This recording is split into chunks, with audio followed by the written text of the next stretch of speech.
लूका 23 उसकी 34 आयत। मैं यही चाहता हूं कि आप लोग वही सुने जो आज जीसस क्राइस्ट के होठों से निकला जब वो क्रूस के ऊपर थे। पहला शब्द लूका 23 उसकी 34 आयत में लिखा, तब यीशु ने कहा, हे पिता इन्हें क्षमा कर, क्योंकि ये नहीं जानते ये क्या कर रहे हैं। और उन्होंने चिट्ठियां डालकर उसके कपड़े बांट लिए। उसके कपड़ों को बांटा गया क्योंकि प्रोफेटिक वर्ड पूरा हुआ जो पुराने नियम में बोला गया था। जीसस क्राइस्ट जो फोकस से भरे हुए थे, उन्हें मालूम था कि वो जगत में पापों की, गुनाहों की क्षमा देने के लिए आए हैं, वो लोगों को दंडित करने के लिए नहीं आए। बाइबल कहती है जब वो लोगों को देखते थे तो तरस से भर जाते थे, चाहे थके होते थे फिजिकली, 3-3 दिन का क्रूसेड करने के बाद भी, फिर भी वो लोगों को हील करते थे, डिलीवर करते थे, क्योंकि बाइबल कहती उसको लोग इस तरह से दिखाई देते थे जिस तरह भेड़े हों जो व्याकुल हैं। और यीशु मसीह ने क्रूस पर भी उन लोगों को माफ किया क्योंकि वो लोग नहीं जानते थे वो क्या कर रहे हैं। और यीशु मसीह का काम था लोगों को बचाने के लिए अपनी जान को देना। इसलिए बाइबल कहती है कि यीशु मसीह नए धर्म को बनाने के लिए नहीं आए, वो धार्मिकता को स्थापित करने के लिए आए। और ये क्षमा करना, माफ करना, ये उसी धार्मिकता की निशानी थी। अपने हाथों को उठाओ, अपने गुनहगारों को अपनी आंखों को बंद करके क्षमा करो 2 मिनट के लिए। हर उस व्यक्ति को क्षमा करो जिसने आपके खिलाफ बोला, जो आपके खिलाफ चला।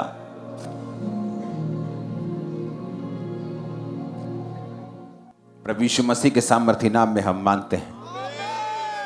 आप क्षमा नहीं कर सकते अगर आपका लाइफ, अगर आपकी जिंदगी जो है वो फोकस से भरी हुई नहीं, अगर आपने एक टारगेट नहीं रखा जो स्पिरिचुअल है, अगर आपका टारगेट है कि आप परमेश्वर की दी हुई मंजिल तक पहुंचना चाहते हैं, तो आपको यह मालूम होना चाहिए कि माफी ना देना, गुनहगारों को माफ ना करना और लोगों के लिए अपने दिल में नफरत को रखना, चाहे वो आपके गुनहगार क्यों ना हो, आपकी मंजिल से आपको दूर करता है। इसलिए बाइबल में लिखा है पति और पत्नी एक मन हो ताकि प्रार्थनाएं उनकी रुक ना जाएं। इसलिए बाइबल में लिखा है तुम अपने कसूरवारों को माफ करो ताकि तुम्हारा पिता भी तुम्हें क्या करे, माफ करे। यीशु मसीह का टारगेट इतना क्लियर था, उनका फोकस इतना क्लियर था, इसीलिए जो उनको दर्द भी दे रहे थे, परमेश्वर यही कह रहे थे कि हे पिता उन्हें माफ कर। दूसरा शब्द परमेश्वर ने कहा लूका 23 उसकी 43 में, यीशु ने कहा मैं तुमसे सच सच कहता हूं आज ही तू मेरे साथ स्वर्ग लोक में होगा। 2 डाकू परमेश्वर के एक दाहिने एक बाहिने चढ़ाया गया था। एक डाकू खुदा से कहता था कि अगर ये परमेश्वर का बेटा होता तो अपने आप को बचाता और हमें भी बचाता, और वो ताने मार रहा था परमेश्वर को कि अगर तू परमेश्वर का बेटा है तो तू अपने आप को क्यों नहीं बचा पा रहा। और दूसरा डाकू तौबा करते हुए, पीटते हुए परमेश्वर से कहता है कि हे, और दूसरे को डांटता भी है कि इसने कोई पाप नहीं किया लेकिन हम अपने पापों के कारण सूली पे चढ़े हैं। और उसने कहा कि हे यीशु, जब तू स्वर्ग में जाए तो मुझे याद करना। यीशु मसीह, बाइबल बताती है कि उस समय क्रूस के ऊपर थे, और स्टडी बताती है कि जब किसी व्यक्ति को क्रूस पर चढ़ाते थे तो उसकी जो मृत्यु होती थी वो कोड़ों के कारण नहीं होती थी, क्रूस पर चढ़ने के कारण नहीं होती थी। क्रूस पर चढ़ने के बाद जो उसके फेफड़े होते थे वो सांस लेना मुश्किल होती थी, और प्रेशर से जो दिल था वो फट जाता था। हार्ट जो होता था वो फट जाता था जिसको सूली पर चढ़ाते थे, और हार्ट फटने से बंदे की जो मौत होती थी सूली के ऊपर। और इतनी पेन में होने के बावजूद भी यशाया कहता है कि उसकी सुंदरता जो थी वो आदमियों के जैसे नहीं रह गई थी। इतनी पेन के बावजूद भी परमेश्वर ने अपना टारगेट नहीं भूला कि मैं दुनिया में बचाने के लिए आया हूं, रूहों को परमेश्वर के साथ मिलाने के लिए आया हूं। और परमेश्वर ने उससे कहा आज ही रात तू मेरे साथ स्वर्ग में होगा। और परमेश्वर ने उस मरते हुए पापी को बचाया, और यही परमेश्वर का मकसद था, और फोकस परमेश्वर ने छोड़ा नहीं। यीशु मसीह के उन क्रूस के शब्दों से हम सीख सकते हैं, वो हमारे लिए बोले गए थे कि आप पेन में भी, परीक्षा में भी अपने टारगेट को आप भूल नहीं सकते। आप बीमारी में भी रहकर सेवा कर सकते हैं, आप दुख में भी रहकर परमेश्वर का काम कर सकते हैं, आप मसीह जिंदगी को जी सकते हैं। इसलिए प्रभु यीशु मसीह ने यह नहीं कहा अरे चुप कर, तू जानता नहीं मुझे कितनी पेन हो रही, तू जानता नहीं मैं क्रूस पे हूं, मैं तो खुद नहीं बच पा रहा, तुझे क्या बचाऊंगा। लेकिन यीशु मसीह जानते थे कि मैंने अपनी मर्जी से अपने आप को इनके हाथों में दिया, और तीसरे दिन मैं मुर्दों में से जी उठूंगा, मैं इनके लिए मारा जाऊंगा और गाड़ा जाऊंगा। और परमेश्वर ने अपना टारगेट नहीं भूले, और उसको जाते जाते भी, मरते मरते भी परमेश्वर ने कहा आज ही रात, आज ही शाम तो मेरे साथ स्वर्ग में होगा। आमीन। पेन के बावजूद, दर्द के बावजूद भी जब आपका दिल ना करे परमेश्वर का काम करने के लिए, आप यीशु मसीह के इन शब्दों से सीख सकते हैं। जब आपका दिल नहीं करता परीक्षा में परमेश्वर का कोई काम करने का, टेस्टिमनी देने का, गवाही देने का, प्रेयर करने का, फास्टिंग करने का, आप यीशु मसीह के इन शब्दों से सीख सकते हैं। हालेलुया। यीशु मसीह ने यूहन्ना 19:26 में फिर कहा, फिर यीशु ने अपनी माता और उसके चेले को, जिससे वो प्रेम रखता था, पास खड़े होकर देखा, अपनी माता से कहा, हे नारी, देख ये तेरा पुत्र है।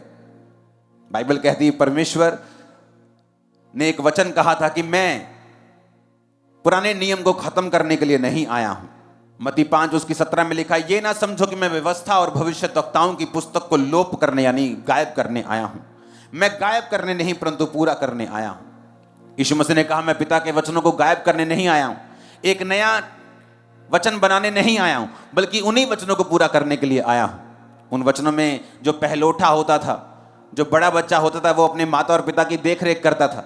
तो यीशु मसीह क्रूज पर लटके हुए भी अपने वचन से वो हटे नहीं, अपनी ड्यूटी नहीं भूले, और सामने वाले चेले को जो यूहन्ना था कहा, हे यूहन्ना, ये तेरी माता है। हिंदी में लिखा हे नारी, लेकिन वो हे नारी नहीं है ओरिजिनल भाषा में।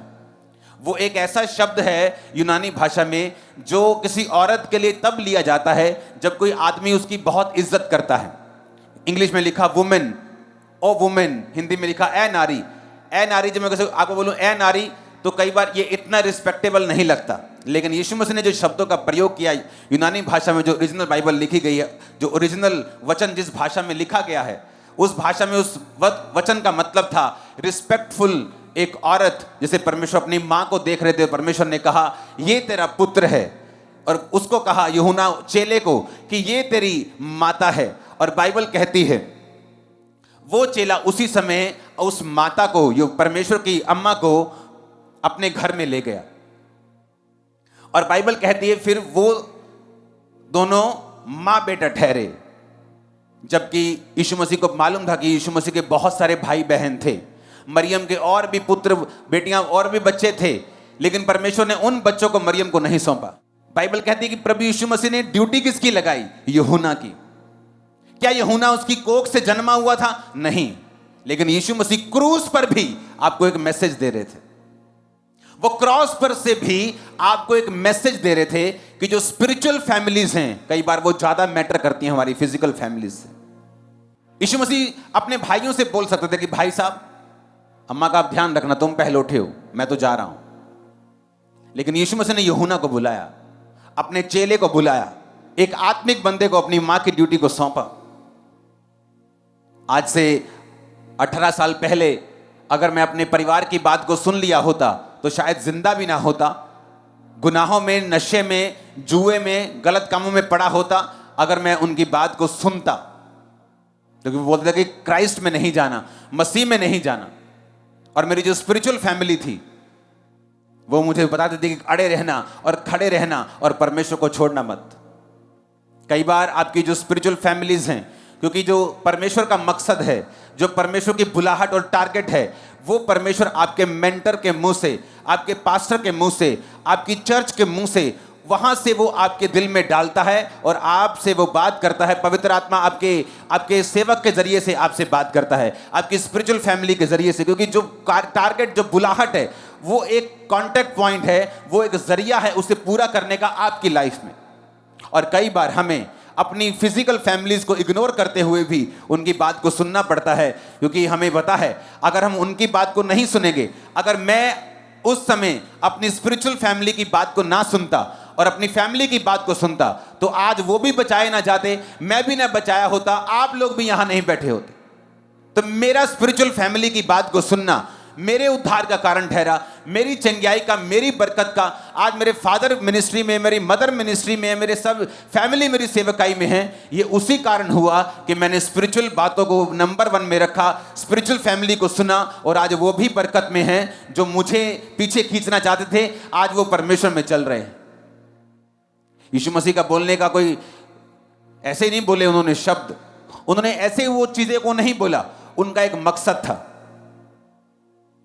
यीशु मसीह ने कहा यूहन्ना ये तेरी मदर है, तेरी माँ है, माँ ये तेरा बेटा है। और बाइबल कहती है वो उसी दिन, not next day, same day लिखा, वो उसको अपने घर में लेके गया और वो उसकी माँ ठहरी और वो उसका बेटा ठहरा। हालेलुया। अगर मैंने अपनी स्पिरिचुअल फैमिली की बात को ना सुना होता तो मैं आपको दावा करता हूं मैं यहां ना होता। मेरे घर में इतना कलेश रहने लगा था और इतनी धमकियां जाती थी पास्टर्स को कि एक दिन उन्होंने फैसला कर लिया था और मुझे आने से मना कर दिया था। कहते थे आपके जो फैमिली हमें पीटेगी, वो हमारे पर कुछ प्रॉब्लम करेगी, आप यहां मत आओ। लेकिन जो ग्रुप के मेंबर्स थे हमारे, हम मिलते थे, छुप छुप के प्रेयर करते थे और हम फोर्सफुली ये साबित करने में लगे थे कि नहीं, हमें चर्च नहीं छोड़ना है। और वही हुआ, मैं जीता, खुदा जीता और शैतान हारा। इमेजिन करो, खुद उन्होंने मना कर दिया था फोन करके कि यहां मत आना। और मेरे जो टीम मेंबर्स उनको बोल दिया था कि अंकुर को बोलो कि ना तो अपनी ऑफरिंग लाए, क्योंकि ये ऑफरिंग अगर मना नहीं लेके आएगा चर्च में तो घर वाले बरकत नहीं पाएंगे, जब बरकत उड़ेगी तो अपने आप अकल आ जाएगी। लेकिन मुझे मालूम था परमेश्वर का प्लान ये है कि मैं आत्मिक बातों को ध्यान से सुनूं, क्योंकि जो खुदा का आत्मा मेरे मेंटर के जरिए से मुझसे बात कर रहा है वो मेरी डेस्टिनी को लेके जाएगा, क्योंकि मैं जो रियल में हूं उसी जरिए से पहुंच सकता हूं। अभी मैं जो हूं मैं रियल में नहीं हूं, क्योंकि जो खुदा की आंखों में मैं हूं, मैं तब खुदा के लोगों से ही वहां पहुंच पाऊंगा। हालेलुया। कई बार ये कड़वे साग पात की तरह लगता है जब स्पिरिचुअल मैटर्स के लिए आपको कई बार अपनों को दुख देना पड़ता है, ये कड़वे साग पात की तरह लगता है, क्योंकि यीशु मसीह ने कहा जब मुझे खाना तो कड़वे साग पात के साथ खाना। कई बार जब जीसस क्राइस्ट के वचनों को मानना पड़ता है तो कई बार कड़वाहट के साथ हमें चलना पड़ता है, और लोग नाराज होते हैं, फैमिली नाराज होती है, अपने नाराज हो जाते हैं। लेकिन आपको ये मालूम होना चाहिए कि अगर आप परमेश्वर की बात को, अगर आप अपने आत्मिक मेंटर की आवाज को सुनेंगे तो आप फिर वहां पहुंचेंगे जहां आपकी फैमिली सबसे ज्यादा आप ही के कारण ब्लेस्ड होगी। वो टाइम आएगा कुछ सालों बाद, कुछ महीनों बाद, कि वो आपका ही थैंक्स करेंगे कि तू रुका नहीं, तू थका नहीं, तू रुकी नहीं, तू थकी नहीं, और आज मैं भी तेरे कारण आशीषित हूं। ये थे जीसस के शब्द जो उसने कहा, मरियम, हे नारी, ये तेरा बेटा, यूहन्ना, दिस इज योर मदर, ये तेरी माता है। हालेलुया।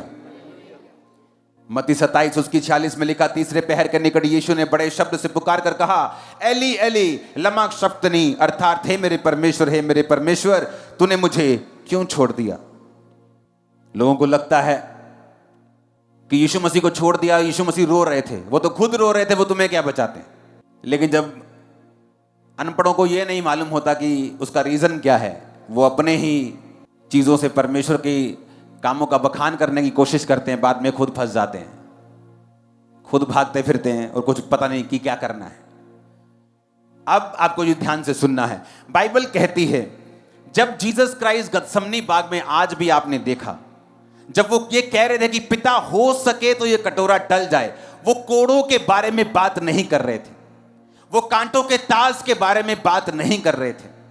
जीसस क्राइस्ट दुखों के और जो कोड़े और जो परमेश्वर को ताड़ना पड़नी थी, वो उस कटोरे के बारे में बात नहीं कर रहे थे, बात कुछ और थी। व्यवस्था विवरण 21 और 22 और 23 में वो बात लिखी है। लिखा, यदि किसी के प्राण दंड के योग्य कोई पाप हुआ हो जिससे वो मार डाला जाए तो उसके शव को वृक्ष पर, ट्री पर, लकड़ी पर लटका दिया जाए। वो शव रात को वृक्ष पर टंगा ना रहे, उसी दिन उसे मिट्टी देना जो लटकाया गया हो, क्योंकि जो लटकाया गया हो वो परमेश्वर की ओर से श्रापित ठहरता है। बाइबल कहती जो क्रूस पे लटकाया गया हो वो श्रापित है। गलातिया की पुस्तक को पढ़ेंगे 3 उसकी 13, मसीह ने जो हमारे लिए श्रापित बना, हमें मोल लेकर व्यवस्था के श्राप से छुड़ाया, क्योंकि लिखा है जो कोई लकड़ी पे लटकाया जाता है वह श्रापित है। यीशु मसीह को मालूम था कि अगले दिन क्रूस पर लटकाकर उसकी जान ली जाएगी, और यीशु मसीह को यह भी मालूम था कि पुराने नियम में लिखा हुआ है कि अगर कोई लकड़ी पे लटका के मारा जाएगा वो श्रापित होगा। और यीशु मसीह को यह भी मालूम था कि अगर मैं लकड़ी पर लटकाकर मारा जाऊंगा और श्रापित होऊंगा तो यहोवा पिता जो पाक और पवित्र है, जो श्राप को और पाप को देखता तक नहीं, मुझे उससे अलग होना पड़ेगा और मुझे उससे जुदा होना पड़ेगा। और यही पीड़ा थी परमेश्वर के दिल में, और इसीलिए परमेश्वर ने कहा था, हे मेरे परमेश्वर, तूने मुझे क्यों छोड़ दिया। क्यों? क्योंकि लकड़ी पे जब लटकाया जाता था तो इसका मतलब था पाप के कारण ये लकड़ी पे लटकाया गया। अब जीसस क्राइस्ट पाप किसके थे? तुम्हारे और मेरे। अब तुम्हारे और मेरे पापों के कारण वो लकड़ी पे लटकाया गया। जब तुम्हारे और मेरे पापों के कारण वो लकड़ी पे लटकाया गया तो पुराने नियम के मुताबिक जो यहोवा पिता का वचन है वो श्रापित था। और ये भी हमें मालूम है कि जो श्रापित है उसकी ओर परमेश्वर देखते नहीं, और जब परमेश्वर ने अपनी पीठ को परमेश्वर की ओर फेरा, अपने फेस को हटा लिया, तो इसीलिए परमेश्वर ने कहा था, हे मेरे परमेश्वर, हे मेरे परमेश्वर, मेरे पिता, तूने मुझे क्यों छोड़ दिया। इसीलिए प्रभु यीशु मसीह कह रहे थे कि मेरे पिता, हो सके तो ये कटोरा मुझसे टल जाए, लेकिन मेरी नहीं तेरी इच्छा पूरी हो। बाइबल कहती है आदम के कारण जो पहला था, उसके एक गुनाह के कारण हम सब पापी ठहरे। चाहे हम अच्छे काम करें तो भी पापी हैं, चाहे हम भले काम करें तो भी पापी हैं, क्योंकि वो ब्लड के कारण जो पाप था सारे मनुष्यों में फैला। एक गुनाह सबके पाप का कारण हुआ। और बाइबल कहती प्रभु यीशु मसीह जब उस पाप को रिप्रेजेंट करके लटके हुए थे, तो जो हमारी जुदाई थी, परमेश्वर खुद जुदा होके उस पुल को, उस गैप को वो भर रहे थे। और इसीलिए परमेश्वर दुखी थे, क्योंकि वो सब कुछ बर्दाश्त कर सकते थे, लेकिन कुछ सेकंड के लिए, कुछ मिनटों के लिए भी वो पिता के साथ दूरी को और पिता के साथ अलगताई को वो बर्दाश्त नहीं कर सकते थे। और इसलिए उन्होंने कहा, हे मेरे पिता, तूने मुझे क्यों छोड़ दिया। क्योंकि वचन पूरा हुआ, जो काट पे लटकाया जाता है वो श्रापित है। अगर वो श्रापित है तो पाप उसे देखेगा नहीं, छोड़ देगा। वो छोड़ा इसलिए गया ताकि हम परमेश्वर में आ सकें। लेकिन जिस तरह आदम के पाप के कारण सारी दुनिया पापी ठहरी, यीशु मसीह की आज्ञाकारिता के कारण तुम और मैं आज धर्मी हैं। एक मनुष्य के कारण हम पापी थे और एक के कारण आज हम धर्मी होकर खड़े हैं। आमीन, हालेलुया। और इसलिए परमेश्वर ने कहा था, तूने मुझे क्यों छोड़ा। और बाइबल कहती जब परमेश्वर ने अपने कामों को कर लिया, पिता के साथ मेल मिलाप कर लिया, अपने लहू को बहा दिया, सिर्फ तीसरे दिन वो मुर्दों में से जी उठा, शैतान का तमाशा बना दिया। आज तक बना रहा है शैतान का वो तमाशा, हर संडे थर्सडे रोज 24 घंटे बनता है दुनिया। हालेलुया। उसका अगला शब्द यीशु मसीह ने यूहन्ना 19:28 आयत में बोला, इसके बाद यीशु ने ये जानकर कि सब कुछ पूरा हो चुका, पवित्र शास्त्र में जो कहा गया वह पूरा हो, और कहा, मैं प्यासा हूं। आमीन। ताकि लोगों को ये, वो एक ह्यूमन था, ये नहीं था कि वो अगर परमेश्वर है तो उसको दर्द नहीं हो रही, तो फिर उस कुर्बानी का कोई भी फायदा नहीं होता। वो उसने अपनी प्यास को साबित दिखाया, दर्शाया, ताकि आपको मालूम हो कि वो एक सचमुच आदमी था, सचमुच शरीर था। वो कोई ऐसा नहीं था कि परमेश्वर लटका हुआ, उसको कोड़े मारो, उसको कोई दर्द नहीं हो रहा। वो रियल फॉर्म में, इंसान की फॉर्म में आया, ताकि आप ये ना कह सके कि रब नू की पता मेरे दुख किद्दां दे ने, ओनू की पता, वो तो ऊपर बैठा। बाइबल च लिखा, रब धरती दे उत्ते आया, तुहाडे ते मेरे वांग शरीर धारण कीता, वही सहा जो तुम सहते हो। वही मेंटल टॉर्चर, वही शारीरिक टॉर्चर, सब कुछ परमेश्वर ने देखा। भूख देखा, प्यास देखा, थकावट देखी, सब कुछ देखा। बाइबल कहती है वो रोगी हो गया एंड में, जब क्रूस पे लटकाया गया, जब जख्म थे उसके पास, तो वो रोगी हुआ, क्योंकि उसके फेफड़े, स्टडी बताती है जिसको क्रूस पे लटकाया जाता था, उसके फेफड़े निमोनिया से, वो लोग निमोनिया भी उनको होता था।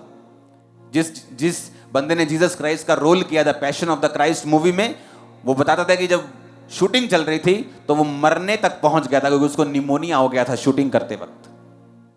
और इमेजिन करो, सिर्फ शूटिंग करते वक्त जिसको निमोनिया हो गया और मरने तक पहुंच गया, जिसने असली में किया होगा उसको क्या हुआ। और बाइबल कहती मैं प्यासा हूं, ताकि आपको मालूम हो कि यीशु मसीह पूरे शरीर में थे, उन्हें सब कुछ सहा, सब कुछ वही महसूस करते थे जो आप आज महसूस करते हैं। वो कमियां, वो घटियां, वो दुख, वो दर्द, वो सब कुछ जो एक इंसान जिस चीज से होकर निकलता है, वो सेपरेशन, वो अलगताई, वो रिजेक्शन, हर एक चीज, वो टॉर्चर, वो ताने, वो बीमारी, वो पीड़ा, वो दर्द, वो रिजेक्शन, एवरीथिंग उसने सहा, ताकि जब आज कोई दुखी परमेश्वर के पास आए तो उसको मालूम हो कि ये वो परमेश्वर है जो बातें करने वाला नहीं, ये वो परमेश्वर जिसने मेरे लिए सब कुछ सहा है और मुझे भी आजाद कर सकता है। आमीन। और बाइबल कहती है, अगला वचन यीशु ने कहा यूहन्ना 19:30 में, तब यीशु ने यह सिरका लिया और कहा, पूरा हुआ, और सिर झुकाकर प्राण त्याग दिए, और ऊंची आवाज में प्राण त्याग दिए। आमीन। यीशु ने सिरका लिया, ऊंची आवाज में प्राणों को त्यागा और कहा, सब पूरा हुआ। क्या पूरा हुआ? तुम्हारी चंगाई का काम।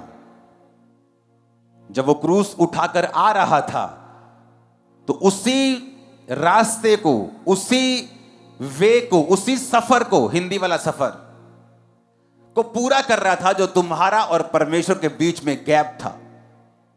जब कांटों का ताज उसके सिर पे डाला गया और लहू बहा, तो वो तुम्हारे लिए राजा की कुर्सी पर, जो उसको बोलते थे कि तू राजा है तो कांटों का ताज तुझ पे डालेंगे। कोड़े मारे जा रहे थे, तुम्हारी चंगाई का इंतजाम हो रहा था।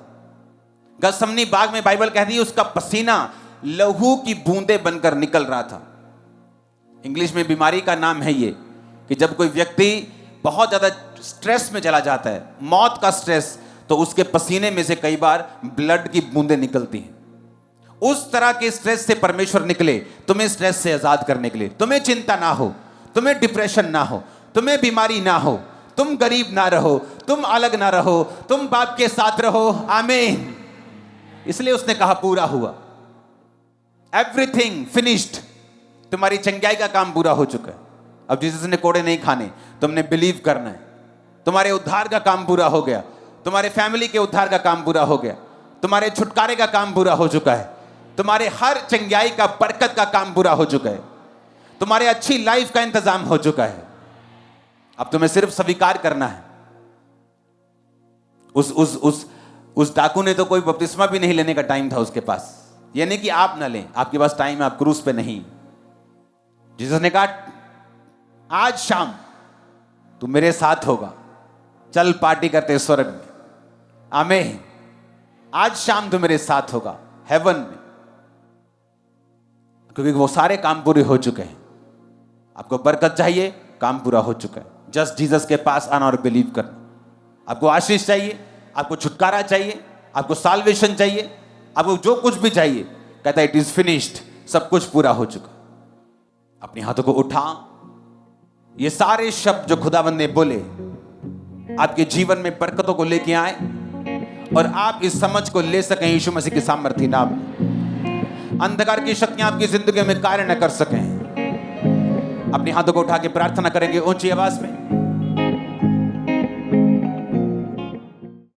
हमारे YouTube चैनल को सब्सक्राइब करें ताकि आप परमेश्वर के गहरे भेदों को जान सकें कि कैसे आप परमेश्वर में बढ़ सकते हैं, कैसे आप दुष्ट आत्माओं से, नशों से, बीमारियों से और वंशों के श्रापों से आजाद हो सकते हैं।